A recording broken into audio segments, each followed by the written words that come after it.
मृत्यु जीवन का सबसे बड़ा सच है, जिसे कोई भी टाल नहीं सकता। जो इस धरती पर आया है, उसे एक ना एक दिन यह शरीर छोड़कर परमात्मा की शरण में जाना ही होता है।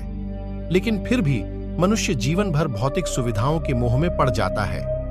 जब व्यक्ति अपनी आखिरी सांसें गिन रहा होता है, तब कहीं जाकर उसे जीवन की सच्चाई पता चलती है और वह इस संसार की मोह माया से परे होता है।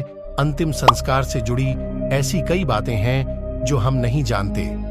हम में से बहुत से लोगों के मन में यह सवाल आता होगा कि मृत व्यक्ति को उसके संस्कार से पहले नए कपड़े क्यों पहनाए जाते हैं। नमस्कार मित्रों, अथर्व तिवारी YouTube चैनल में आपका बहुत बहुत स्वागत है। आज की इस वीडियो में हम आपको बताने वाले हैं कि संस्कार से पहले मृतक को नए कपड़े क्यों पहनाए जाते हैं। जब कोई अपना इस दुनिया से चला जाता है तो अक्सर लोग उनकी वस्तुओं को याद के रूप में संभाल कर रख लेते हैं। इन वस्तुओं में आमतौर पर कपड़े ढीहे भी होते हैं। कई बार ऐसा भी होता है कि मृतक के कपड़े उनके घर वाले पहन लेते हैं, लेकिन ऐसा कभी नहीं करना चाहिए। सनातन धर्म के अनुसार मृत व्यक्ति के कपड़े पहनने की सख्त मनाही है। ऐसा माना जाता है कि अगर कोई मृत व्यक्ति के कपड़े पहनता है तो वह अतीत की यादों से बाहर नहीं आ पाता और विशेष रूप से उस व्यक्ति से जुड़ी यादों से बाहर नहीं आ पाता। अगर हम किसी मृत व्यक्ति का सामान उपयोग में लाते हैं तो यह हमें मानसिक रूप से कमजोर बना सकता है, क्योंकि हम उस दुखद क्षण को भूल नहीं पाते और वह व्यक्ति हमें बार बार याद आता रहता है। इसलिए कहा जाता है कि आपको मृतक की कोई भी वस्तु या कपड़े आदि इस्तेमाल में नहीं लाने चाहिए। इन्हें हमेशा दान कर देना चाहिए। संस्कार से पहले मृतक को नहलाना एक प्रकार से उसकी आंतरिक व भावी शुद्धि के लिए किया जाता है।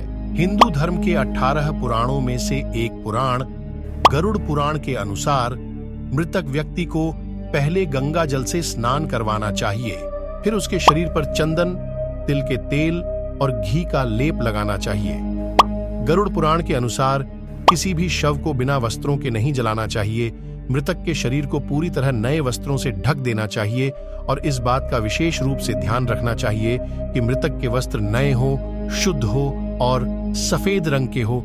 सफेद रंग शांति और पवित्रता का रंग होता है। सनातन धर्म में सफेद रंग को शोक मृत्यु हो और मोक्ष का प्रतीक भी माना जाता है। गरुड़ पुराण में यह भी बताया गया है कि मृत व्यक्ति को पहनाए जाने वाले वस्त्रों को पहले थोड़ी देर धूप में रखना चाहिए और हो सके तो गोमूत्र, गंगा जल का छिड़काव करके उन्हें शुद्ध कर लेना चाहिए। ऐसे करने से कपड़ों के माध्यम से मृत व्यक्ति के शरीर के चारों ओर एक पवित्र कवच बन जाता है, जो शव को बुरी शक्तियां के संपर्क में आने से बचाता है। साथ ही ऐसा माना जाता है कि मृतक एक नए सफर पर जा रहा है। ऐसे में नए वस्त्र पहनाकर ही उसे विदा किया जाता है। इसके बाद अंतिम संस्कार की विधि को आगे बढ़ाते हुए शव को चिता पर लिटा दिया जाता है और उस पर पुष्प आदि रखे जाते हैं।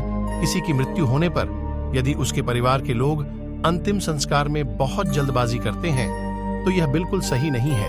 किसी का अंतिम संस्कार 9 घंटे के अंदर कर देना चाहिए। ऐसा कहा जाता है कि यदि यमराज ने गलती से किसी के प्राण ले लिए हैं तो वे उन्हें लौट आने की ताकत भी रखते हैं। इसलिए कहा जाता है कि किसी के अंतिम संस्कार करने में बहुत जल्दबाजी नहीं करनी चाहिए। कम से कम 8 से 9 घंटे रुकना चाहिए। दाह संस्कार के बाद अस्थियों की राख एवं अस्थियों को गंगा जी या अन्य पवित्र नदियों में प्रवाहित कर देना चाहिए। ऐसा करने से मनुष्य के सारे पाप धुल जाते हैं, पाप मुक्त हो जाता है। तो दोस्तों, आशा करते हैं कि हमारी आज की ये प्रस्तुति आपको काफी पसंद आई होगी। आपसे अनुरोध है कि आप इस वीडियो को ज्यादा से ज्यादा लोगों तक पहुंचाने के लिए लाइक, शेयर और सब्सक्राइब करें। धन्यवाद।